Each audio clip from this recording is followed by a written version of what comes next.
What's going on, family? My name is Jameer Pond for That'sEnough.com, Hot 97, and we have an amazing interview. We already started talking off air, but this interview is very special to me because it's one of the people who I grew up with as far as just like this whole rap game.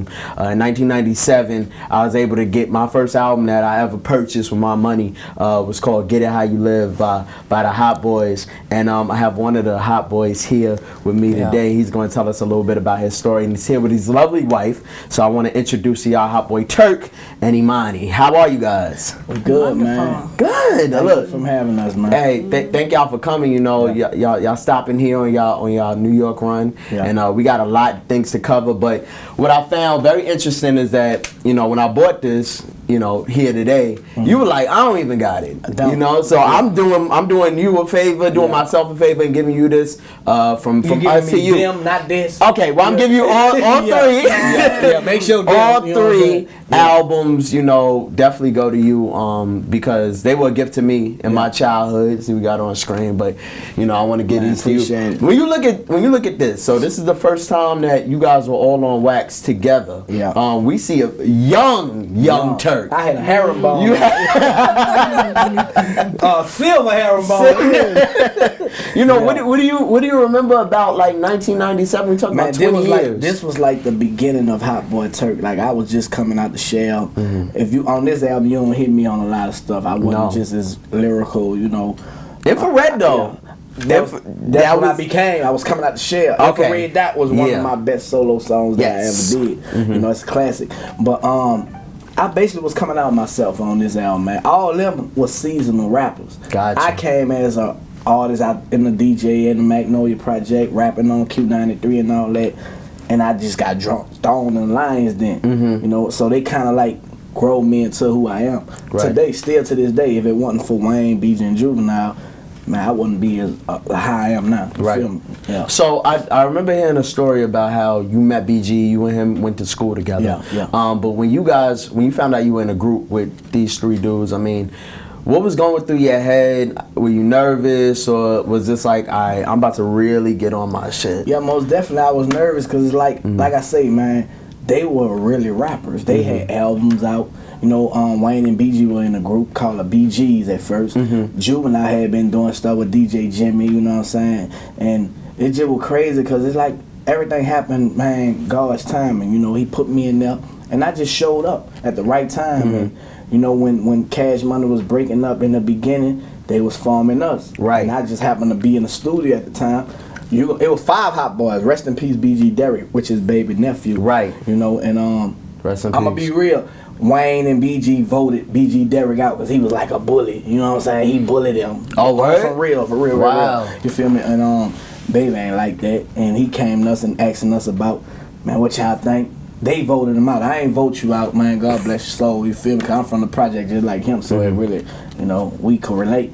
But it was 5 of us, man. Wound up being 4, and I just was lucky, man. I was blessed to be a part of them. You know, nobody never tell that story though. That's a good exclusive that we got right here. This is good exclusive. See what happens when you give gifts, you get exclusives, all right? But we talk about the level of competition because I know that, you know, being younger, being the one that was voted into the group, while it was already 3 of them, you know, even though y'all were a group, I'm sure there had to be times where it'd be like, oh, I gotta get Juvie on this, or BG, you know, I may have to write my joint over again. Every time? Every time it was kind of like, me and Wayne, they used to call us the churn of the group because we were younger, you know, and me and Wayne, that's why you always hear us going back to back in the day, but like, you couldn't tell us apart because we write our raps together, and we always used to wait till they write their rap record, and then here we come. We trying to outdo them. So it was like a friendly competition, and it became classic. Like everybody had their favorite Hot Boy. Yeah, definitely. And you know, from what I noticed is that y'all were a very close-knit group. It seemed like y'all traveled everywhere together. You know, y'all were doing things. When I noticed that BG was blowing up on his own, then I saw Juvie blowing up, then Wayne got his success, and then you were soon to follow. Was there ever patience, especially being so young and waiting for your turn, knowing that BG got like maybe 2 albums coming out this year, you know, Juvie coming out, then Wayne coming out, you know, being patient, you know, when you were 15, 16, 17 years old, was it ever hard for you? It wasn't really no patience, you know, at the time, man, I was doing a lot of drugging and thugging. I'm still hanging in the Magnolia Project. So how Cash Money operated, we had this system called if you fumble, somebody gonna pick it up. Gotcha. We had this song called Bling Bling, which was on Juvenile album. I was on the original Bling Bling. When they play it in the club, they playing my verse. I was in the project getting loaded at the time. I was getting high to shoot heroin and cocaine. And they called me to the studio, but I'm high. I used to try to hide my addiction from Baby and Slim. Really? So when they called me, they blowing my beep up. We had beepers at the time, prime code phone. So they called me. I'm like, man, I ain't about to go to the studio. I ain't about to answer. But at the time, Universal had sanctioned us to do the radio version.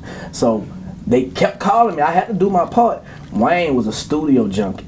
He happened to be in there because Wayne was initially just on the chorus. Right. And he wound up just doing the verse, man. And when we shot the video, man and Fresh Out was clowning me the whole time. Damn. Every time my part supposed to come on Wayne part, they'll look at me and make fun of me. I'll be like, damn, man. I should have missed that opportunity by slipping and drugging and doing what I wasn't supposed to be doing instead of handling my business. So that's why I don't really fault a lot of stuff on Baby and Slim, because I had to take accountability for what I wasn't doing. You feel me? And I wasn't taking care of my business as an artist because I was drugging, I was thugging, hanging out with the same guys that I grew up with in the project. You feel me?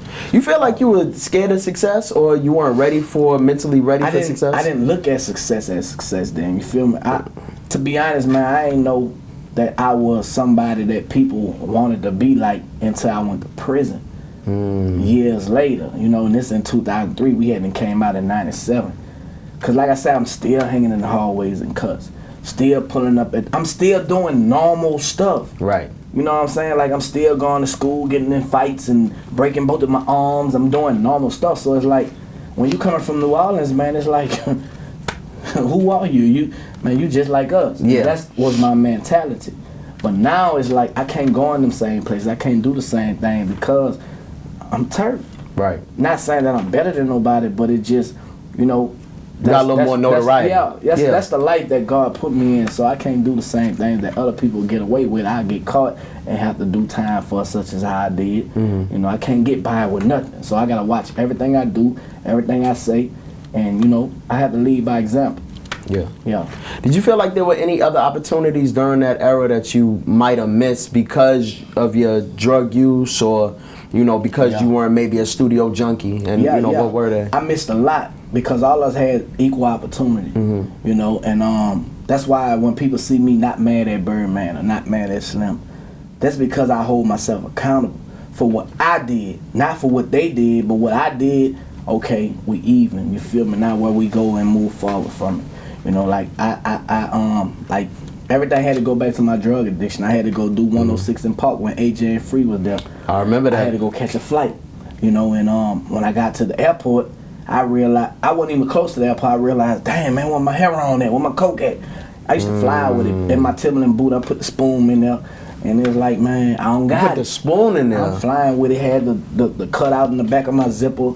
You know what I'm saying? I'm putting a syringe in there. Like, I was really addicted. I still have track marks on my arm when I used to shoot it. You know, and yeah, man, I missed a whole lot. I was supposed to premiere my video, and I think I burnt bridges with BET. So forgive me. You know, forgive us, BET. Yeah, okay. I think I burnt a lot of bridges in my younger days to where it's like now people like have their guards up. So when they see me, they're like, oh, he grown up. Right. And doors starting to open back because they see.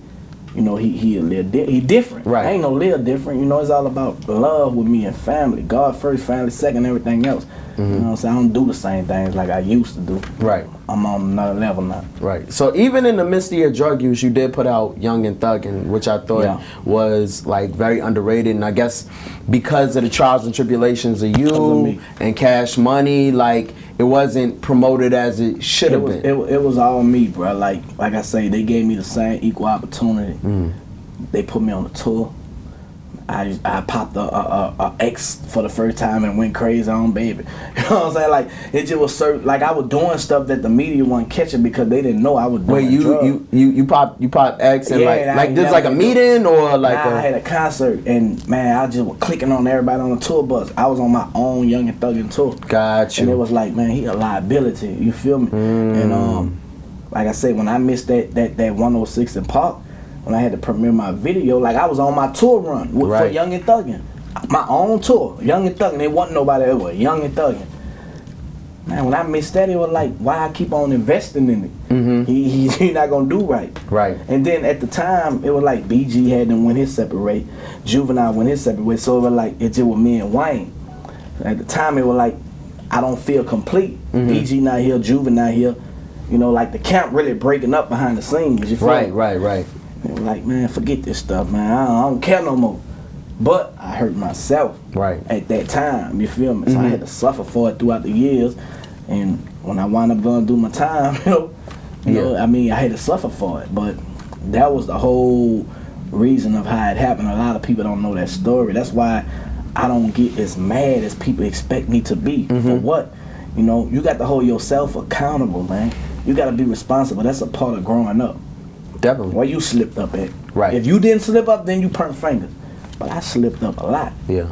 Yeah. And like that's you. Now that you say like everything was breaking up behind the scenes, I mean, as a fan and a viewer, you could understand how it would be awkward to see like, and no knock to like somebody like TQ or any of the other people just sliding through, and I'm like, well, where the hot boys at? Yeah. Like, where's? Broke up, man. Yeah. Broke up. And I know Juvie and BG was saying a lot of the money wasn't right at that point in time. Yeah. But you felt in your own mind that you like it was all on you as far as. I mean, it was on them too. Got you. For the simple fact, I mean, we can't just not take everything away from them.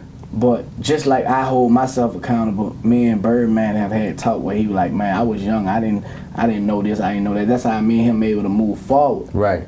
Cause I believe him when he say that. You feel me? Like me and him have talks to this day. Like he still texts me. So I know a Birdman that y'all don't know. I know a Birdman that talk about God the same way I talk about. Talk about and love his family the same way I love my family. See, y'all just know the don't smile Birdman. Right. Y'all know the Birdman that's just out there, but I don't know that one. You feel me? I know another one. So he was like a father figure, man. He took me out of poverty, took me out of project, and gave me opportunity that I should have took advantage of, and then I got completely burnt the finger at him. Right. But, you know, I mean, we all grown up now. Not what we do. Right. We got a good relationship. It ain't no, you know, I don't take no sides. Whatever he got going on with somebody else, I had a situation going on. We sat down. You know, I had to hire an attorney and do all this stuff too. But I went to Miami and me and him, you know, had a man-to-man. We talked. And, you know, I say, man, you know what, man, we gonna work this out. You're like, man, we gonna work this out. And, you know, we worked it out. So that's all that matters. I don't have to put that in the media, what I did, how we did it. You feel me? Yeah, men don't do that. I ain't trying to sell no music to tell you my business of what was serious that could have got a life taken away. You feel me? Facts. Yeah. This is not a game with me. This for real. Right. Not a drill. So let me ask your lovely wife something. You know, at this point in time, you're off Cash Money. You're in Memphis at this point in time. How did you guys meet? And did you know how real his addiction was at that point in time? Okay.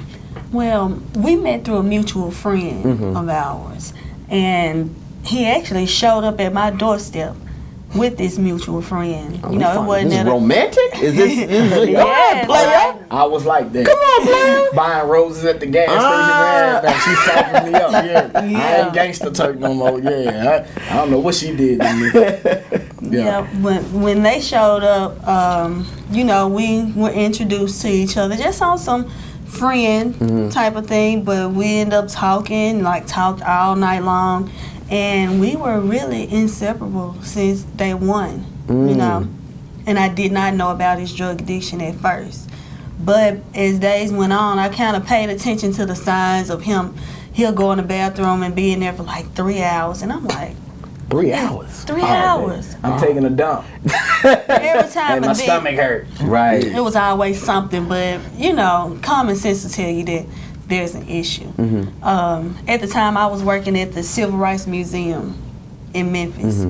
And I would go to work, and if Turk was there, he'll be there. He'll go and do whatever he was doing. But one particular day, he left, and I was there. And I was snooping through his things, and like he said, he had the syringe and all that in the Timberland boot. I found it in there, and I was just like, oh my God. You know, I was not ready, but I knew it was something. But at this point, I knew him for who he was, And he never came out and actually told me, addicted to drugs or anything like that. We never had that type of conversation about it. It was like one of those things where he knows I know, and basically we got to the point where he was going to like a rehab type of place. I was ready to quit. Gotcha. I was on methadone, taking methadone waffles, and it was like, man, massage me, I'm hurting, I really don't want to do this. I'm tired of it, but I can't because it's physical, it's mental, It done took my spirit away. It's like, I don't know which way to turn. So I wound up ODing. And on methadone? On heroin. Oh, heroin, okay. Okay. Man, I had shot some raw brick, no cut on it, and it was like, I OD'd for the first time, man, and I told God, I prayed, I'm like, man, I ain't gonna do it no more. Please don't let me die. I'm praying these prayers. When you're in a tight situation, you gonna call on God. I don't care who he is. Right. And it was one of those moments where I called on him. Man, the next morning I did it again. She was at work, and I was ODing again. I was going out. Shit. And I had to get ice, put it on my, your nuts. Parts. Yeah. My nuts. Yeah. You can say, yeah. Yeah, I had to do all that. Yeah. My nuts. You know what I'm saying? I had to do all that, man, shoot up salt and all that, and I didn't have nobody around there. It was just me and God. And when she came home that day, we got on our knees and prayed. I was like, only way I'm going to stop, Lord, if it's life-threatening. 3 days later, that's when the SWAT team kicked in the house. Right. And 2 police officers got shot. I wound up doing 8 years, 8 months, 16 days. She stayed down the whole time. We was only together for 2 months. 2 months, right. So my thing is, when you hear stories like this, there's people that's been down for 8 years, and can't stay down with their partner who goes into prison. 8 days. 8 days. Yeah. You know what I'm saying? 8 years, it could be 8 days, But you were together 2 months. There had to be something in your mind and in your heart that made you love this man so much that after 2 months you stayed down for 8 years. Well, when the incident happened, they kicked in the door. We honestly, and God knows this to be true, thought we were being robbed because there was no reason for the police to be kicking the door down. Like, they didn't have any probable cause to be there. They didn't find any drugs. He was a drug addict. He didn't even have drugs that he was using at the time. So I felt like, one, it was just a injustice, and I couldn't just sit back and see him go through this situation alone, and I was there to witness what happened. Right. And 2, I had got to know him as a person and to love him. So I just did for him what I would have wanted someone to do for me in a situation like that. Then he was in Memphis, not in New Orleans. He doesn't know anybody. His family isn't here. So I took that as my responsibility. Right. Now, was there a reason why you made, and I'm backtrack for a minute, you made the trip to Memphis and didn't want to stay in New Orleans? My initial reason was I was tired of getting high. But when you go somewhere, then you got to change people, places, and things. If you go in another city and you go to the same situation and look the same, I don't care where you're at, you're gonna attract that same energy. So that's what I wound up doing. But one side of me was like, man, I'm about to go by Erica, and I'm about to kick my habit. The other side of me, I bought one of my homeboys with me, so I'm bringing the old people, places, and things. He a dope fiend just like me. Man, we gotta go get it, bro. I'm sick. You know what I'm saying? So even if I'm trying to kick my sickness, this is my homeboy, and I know how he feel. I can't not let him not kill his signature because I'm trying and he ain't ready. And it was a setup. Right. He did it, I did it. You feel me? And it was like, God knew I was sincere, man. I ain't do heroin right now to this day, 14 years. So Shit. I told him, I'm gonna stop if it's life threatening. And police shot 52 times in my house. I went to trial, got found, get a day, 8 years, 8 months, 16 days. I had 22 years. And he had my angel to stay down the whole time. 2 months, that's rare. She was 2 19, months, I was 20. very rare, right. You feel me? And you look at her, she not ugly. Right. And like, not saying, you know, don't take it the wrong way, but, you know, some people in jail, they'll try to get, you know, I ain't gonna say it because they're gonna take it the wrong way. They'll try to get people. Some people got low self-esteem, I'm gonna say that. And, man, she was badder than she is now. She looked younger than, you know what I'm saying? But she really was younger then, you know what I'm saying? But she stood down, man, and I know it wasn't number God. Right. You know, came home, we got married, had twins, and this is our life. Now look at you. Hip hop. This is real love in hip hop. My wife is an artist as well. Yes. She put her life on hold for me. Stopped what she was doing. She been rapping and doing stuff before me. I had the Free Hot Boy Turk movement and all that, you know. And I came home, man. It was only right for me to stay down. She went through breast cancer. Right. You know, and I think it's Breast Cancer Awareness Month. It is. She's a survivor. You know, and you couldn't tell if I didn't say nothing. Right. You know, so. And which I think is a testament of y'all relationship, because even though, you know, y'all spent a large majority of the time while you were in prison and, you know, you were on the outside supporting, y'all spent a large majority of the time bonding through that. Yeah. To see you come out and then you support her same way. I mean, is definitely a beautiful thing. If it wasn't for her showing me that, I wouldn't know what that was. Right. So by me being familiar with what it was, she taught me how to do the same thing. So when she went through her situation, it was like, people be like, man, how you did it? You feel me? Right. Like it was taught to me. I learned how to do it. You know, so I can't explain it. You know what I'm saying? Just when you taught something, it's like riding a bike. You don't forget how to ride a bike, no matter how long you stay off it. And that's how it was with our relationship, our love. I was taught how to love. Real, genuine love. Like, this is not scripted. It's not made up. When I came here, I was like, man, I can't do this without her. Right. Everywhere I'm going, I'm telling them the same thing, because they tend to about me. Nah, it ain't just about me. And that's why you said, I got to get a chair for my wife. It's us. And like, I that's said, for real. you were absolutely right. And for real, because it ain't no me without her. Right. And vice versa. Yeah. In the time you were in jail, I'm sure you had time to reflect on many things, but was there ever a aha moment or awakening moment where you were like, damn, I'm in here. I was on arguably the biggest label of the deal. Like, people want what to am I take doing? pictures, they want autographs. In jail. I'm trying to get out of jail. Man, rap something for, bro. Man, I got 22 years. I had 22 years. I wound up getting 12 years back. So my everyday lifestyle was basically fighting. We fought to get out of, for me to get out of prison. They wasn't just letting me out. Right. You know, I had to fight for my right to party. You know what I'm saying? For real. Shout out to the Beastie Boys, Shout out to the Beastie Boys. I had to fight for my right to party. Man, I had to do that, you know. And, you know, man, it wasn't no easy fight, man. You know, I had got bruised up like Rocky, but I wound up winning, man. Yeah. You feel me? You know, like, you know. But I'm here now, man. You can't tell. You can't see our bruises and our scars unless we show it to you. You feel me? But believe you me, we got scars to prove it. Right. We both scarred up. We scarred for life, but you can't. Only we see our scars and what we choose to show. Right. And we transparent. If you want to see it, we'll show it. You feel me? But we scarred. But we overcame it through God and our love, and God is love. So that's the main thing in our relationship, our career, you know, everything that we doing together. You know, you don't see me with an entourage of dudes, because they going to sell you out. I was very surprised to see who you were traveling with. I'm traveling with everybody that makes sense with me. Right. Not the 9 factors, you feel me? Yeah. I wanted to know, you come out of jail, you did speak about being transparent just now. We saw a lot of that on Fix My Life with Iyanla Vanzant, which I thought was an amazing episode.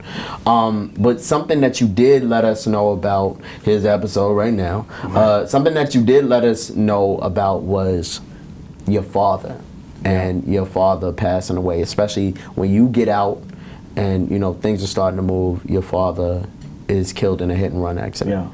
Was this the first time that you were able to be completely vulnerable Yeah. at that point in time. So even like we talking about no cameras, is you and your wife and your family. This was the first time you were able It to was be my vulnerable. first time like that. Yeah. Punching the wall. See, they cut some of the stuff out. Like my wife was literally upstairs on this scene, and she was like, "What they doing to him?" Because she never saw me like that. Right. You know, and Miss Iyanla, man, she have a ministry. Like a lot of people talk about, oh, she just this. But if you're a person that really want to change your life and make it better, you're gonna listen to people that's not yes men and yes women. Yeah, and that's how she was. She was like a grandmother to me, you know. And she'll tell me, man, and she like tell me about your broken heart. And it just wasn't tell me about your broken heart. It was like stuff that transpired before that. Like I felt comfortable with talking, and I didn't see no cameras. It was unscripted. I didn't. It's like I went in the zone, man. Like Right. literally.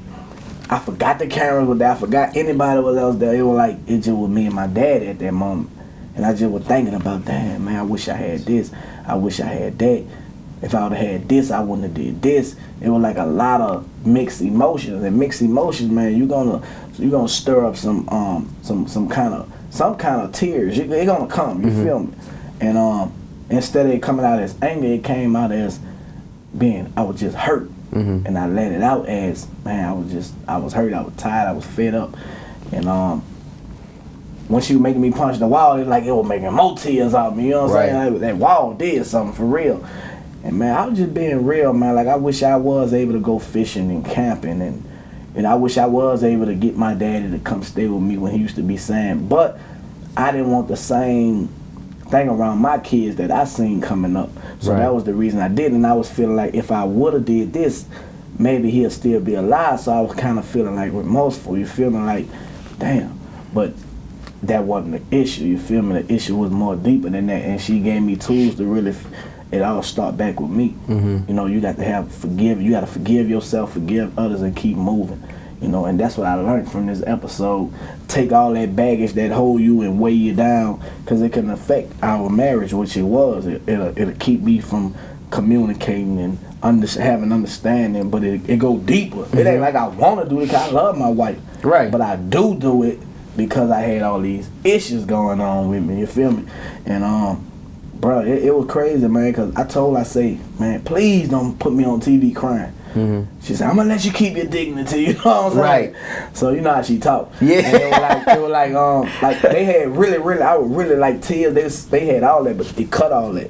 Gotcha. So I was really crying, and I think the world needed that, man. Cause right now I go to like all men banquets in schools and give my story.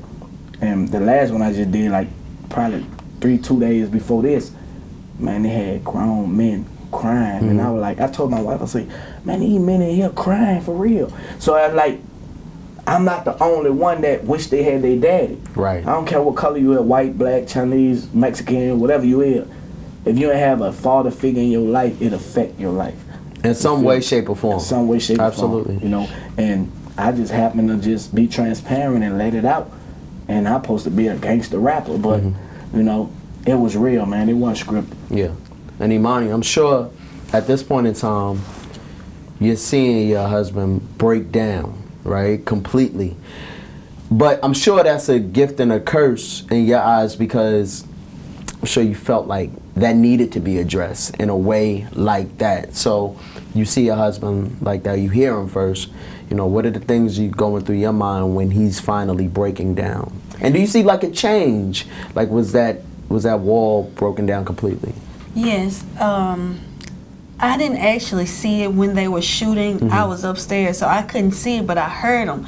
And I could hear, like, the crying, and I heard the pounding on the wall. And I'm just like, oh, my God, what is going on? So I got up, and I was about to go down the stairs, because quite naturally, if you hear your husband crying, you want to go and see what's going on. You know, but then I sat back down, and I said, look, I have to trust this process. You know, evidently she's bringing a wall down that needs to be brought down. So when I saw it on TV, like we saw it when everybody else saw it. We didn't see a preview before. No. Everything top secret with Oprah. Yeah. Oprah had it tough. Yeah. She won't let nothing go. Okay. So when I saw it and I heard him speak about how he felt, I was happy because me being his wife, I know him, and I knew that he had been feeling guilty. He didn't say anything, I didn't say anything, but I knew that was how he felt because I know him. So for him to be able to speak that, to get that out, and have someone like Iyanla there,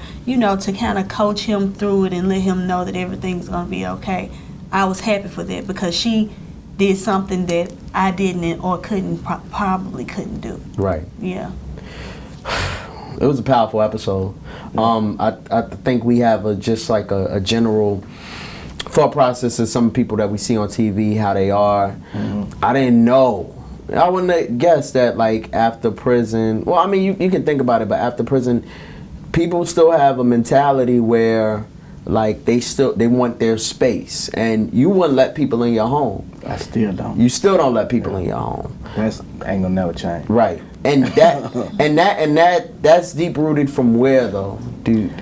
From the shootout. Got you. You know, I used to allow my friends, my homeboy, man, yeah, come on, man, it's cool, man. You know, around my family, cause you my guy. None of that no more because that's who sent the police to my house, and I almost got my life taken from me. I almost lost my wife. You feel me? So it's like, who can you trust? Okay, I'm gonna try to be a little open up and let the mama, the daddy, grandmama, and brother, no cousins, no friends. That's it. That's it. Cause with the mama and daddy, it's like if something happened to me, it happened to y'all. So that's how I think. With the cousin, they like, man, you ain't really from me. You just my cousin. With the friend, they really don't care. But that's how. It's just like me and my wife. She ain't gonna. I don't believe she'll allow something to happen to me because if it happened to me, it happened to her and my kids. But there was some breakthroughs you feel like that happened through this, like that have bettered y'all relationship. Yeah, we still fixing our life where I am. You know, I still have issues of trusting the process with my wife. It'll come to me a little later on down the line, but I think, you know, we just like any other human being, man. We not perfect, you know, but what we do, we love each other unconditionally, and I think love overcomes anything and covers a multitude of sins. You feel me? So it ain't nothing that we do towards each other to make it where we won't forgive each other and be like, you know what, I ain't even remember what we did yesterday. Right. And we work it out because love is worth fighting for if you want to keep it. And that's what we do. You know, we not perfect. You know, the other day she left me in the house by myself, took my kids and her, and I'm like, my pride wouldn't let me call her. I wanted to call her, but I'm like, she'll be back. She came back in a couple hours, so. Well, she stayed the night but came back. It was a couple hours to me because I went to sleep. You know what I mean? So, yeah. So we still have issues, man. You know, but like I say, we work to make it better. You know, we right here right now. You know what I'm saying? We ain't had no fuss in the last 48 hours. Right. Right. Man, we fussed on the plane. You know, but that happens. That's what you do. Yeah, man. it's relationships. Who say they don't fuss? That's a person that they telling a story. Yeah. You know. Yeah. So another thing that you've clearly love and been working on since you've been out is your music, and I know that you have said that you have gotten so much better, like as an artist. You've grown. Now, even though I really love Turk from the 90s and the early 2000s, I do see a lot of the growth, and I was like, oh, I don't know how Turk gonna be, you know. It's, you know, I'm sure it was a process to like really establish your sound again. But when I heard the you know, rest in peace to Bankroll Fresh, I heard the Hot Boys remix, and I was like, man, Turk is not playing around. Listen, I got an album dropping October 30th. Fuck How It Turned Out. You know, y'all. And I heard the single. You feel me? Fuck How It Turned Out, self-titled. You know, man. I think that I done dropped 10 mixtapes since I've been home, but this is one of my best projects because, like, I'm being transparent. Like, I'm comfortable where I'm at now. You know, at first I was trying to find myself. Do I need to be with this person, that person? You know, now it's strictly about my movement. I'm the CEO. I'm the captain of the ship. Not saying that arrogantly, but it's like, when you have that confidence, like, man, I got this. I don't need this machine behind me to do this. You can hear it. Feel me? Yeah. And that's what you gonna get out this album. Like, I'm sure about this. I know ain't nobody messing with this because they not being transparent. So when I went on Iyanla Fix My Life, I was open, I was transparent. So everything that I do, from interviews to mixtapes to movies, documentaries, I got all that coming up. You know, I'm being transparent and I'm comfortable with it. I don't have to be something that I'm not. Hold my tongue back because I want to save somebody else from being exposed. Nah, it is what it is, man. You're a part of my story. It gonna come out. Right. You know what I'm saying? This what made me into the person that I am. You know what I'm saying? You got to deal with your issues just like I dealt with mine. Right. I ain't dissing nobody, but you're a part of it. Yeah. Feel me? Yeah. So we got the project coming out October 30th. October 30th. On all social media sites and on iTunes if you don't want the tags. Fuck how it turned out. 19 songs on it featuring my wife, Imani the Made Woman. She an artist. She got an album out, The Manual. You know, if you want to know how to be a made woman, you dig, she tell you how to do cop it. that. You feel me? And Do that. You know, we got our documentary, man, 52 Bullets. You know, get a whole story. The movie. She also trying to keep up with me. I got a book, the autobiography of Turk, so she want to write a book called The Manual, How to Become a Made Woman. Okay. And, man, you know, I It's got a conglomerate, though. That's good. We Yeah. moving, man. We moving, and you know, it's all funded by us. We ain't waiting on the bag, man. We creating the bag as we go, man. We investing in ourselves, and I feel like can't nobody say we did this for you. Right. You know what I'm saying? And that's a great place to be. That's a beautiful thing. Yeah. Yeah. So I did hear you say though that Youngin' and Thuggin' 3 is going to be your last project. Is that I actually still dropped Young and Thuggin' 3 EP, right? and I just dropped like 7 songs. Yeah. Man, I can't start rapping. That's what I'm saying. Like I felt like I can't, for the simple fact like my life continuously getting better. So the stories, man, like I feel good telling my story in different formats. Like it's like you could go around the world forever telling your story. So if I tell it through music, through books, through movies, documentary, whatever, my whole thing is as long as I'm reaching somebody and teaching somebody and helping somebody. So I would never stop doing music because I'm a teacher. right. You feel me? Like a lot of people look up to me. So however I got to reach, man, I'm a vessel. You feel me? And that's how I look at it now. I'm not just put here to just be a rapper and get crunk and shoot them up and bang bang and all that. Nah, Right. I gotta talk about obstacles that was in the way that I overcame and how to overcome it and how to not do the same. You feel me? And that's what I do. And a lot of people, man, trust me, a lot of people like gravitating to that Turk because people don't have no people that gonna stand in the gap. You know, I go against the odds, man, for real. I do. You know, and I don't bite my tongue because it hurt. Right. You know? I would be really interested to see, and you know, of course, Free BG all day, how new material, if there was an opportunity to, when BG comes out, new material to Hot Boys, I would be interested to see because y'all have literally become men. Yeah. You know, y'all have grown up through different life experiences, whether it was prison, fatherhood, you know, drugs, trials, tribulations. Now y'all are artists who have a definitive sound and know who you guys are. Been through something. Been through something. And I for one, when I saw LeBron James bring y'all on stage, that was amazing. I said, hold up, LeBron. Free BG. Free BG, right. I actually did a song which is on the album, which is my single, one of the singles called Hold Up LeBron. And I just talked to McMahon last night. Everything have its timing, man. You know, I would love to do a tour if we don't never do no music because our fans or worldwide love the Hot Boy.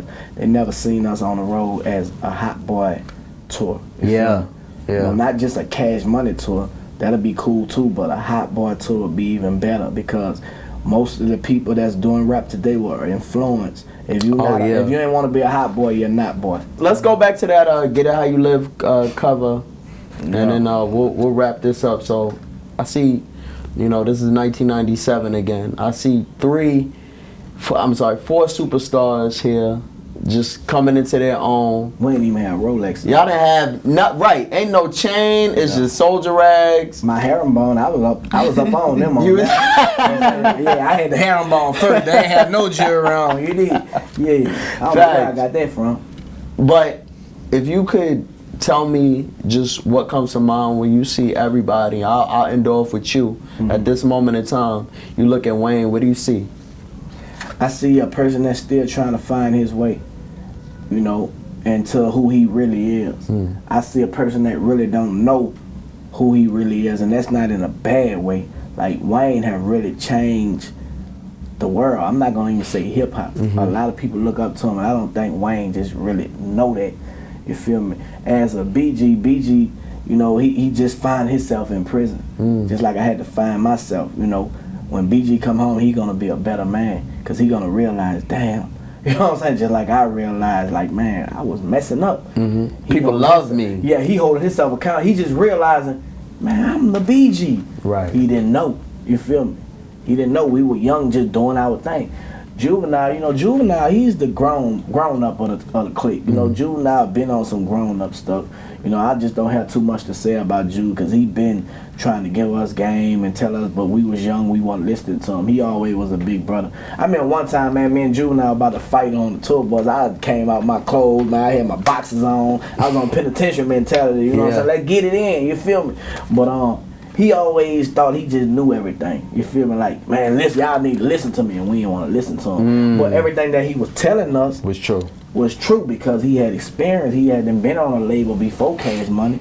So, you know, everybody in their own lane. And me, you know, I realized what's most important, God, right now. You know what I'm saying? Family second and everything else fall in place. My priorities is all in order. But each and last one of us, I got each and last one of them in me. You feel me? Now, I don't know if they got all four of them in them, but I got all four of them. If it wasn't for them, it wouldn't be no me. Right. You know, but to this day, for right now, I just got my own situation. I got my own identity. I don't have no crisis. You feel me? So, yeah, man, YNT the mob. You feel me? That's what it is, man. The real love in hip hop, Turk and E-Money, the new Clyde and Bonnie. That's right. Yeah, real love in hip hop. Inconvenient love, sacrificial love, a gate love. That's God. Straight like that. Yeah.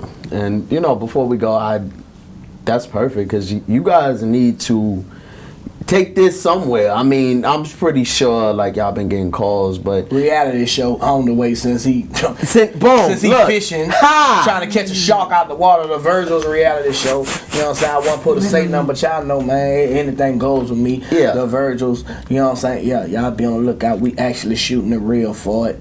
You know what I'm saying? Okay. So, it is a process. You know, and I think we got enough transparency to go along around the world, you know, that the world need, you feel me? So, I mean, Iyanla Fix My Life was just a tip on everything else, but we was invited to other reality shows. We turned it down. Well, you know what I'm saying? We want to be us. We don't want to be something that we not just to create a story. Nah. If we can't be the Virgils, like our reality show, we couldn't be nothing. We stood on that. We didn't sell out. Right. Yeah, My I brother. love my wife. She gotta be here with me. Yes. Yeah. I can't wait to see that in the future, man. And I sincerely wish both of you the best. For real. Because like, again, like, you inspired people growing up. Like, I'm not an artist, but like, your music inspired me, you know, and my cousins and my family, you know, and just East Coast fans that you don't even probably know who grew up off of y'all music. That's crazy, bro. They be in my DM telling me. Facts. You know, and before we go, man, you know, I got to give credit where credit due, man. AMS, Elvin Mays, man, you know, shout out to them. You know, making this whole situation happen. You know, Valerie V. Shout out to Val. What up, Val? My guy, YNT Pistol, you know, J6, Trackman, my guy, Purple Mountain, E-Money the Made Woman, Lil Duddy. It's so many people, man. J Neutron, man. Joey did this, man. Like, everybody, man. DT Space. If I forgot y'all, man, I'm going to do a whole lot of more interviews. But the real love in hip-hop, man. Y'all check us out. Follow us on Instagram, HotBoyTurk_32, and E-Money _Made Woman. There we go. Yeah. All right. Look, you can follow me at It's Jameer, ITSJAMEER. Since everybody want plug, get my plug in. And of course, that's enough.com. And Turk, yes, these are Turks. I'm sorry. These are Turks. He ain't see these and in they a ain't decade. for sale, so don't ask me for them. That's it. All right. 597, that's enough.com. We are out. Peace.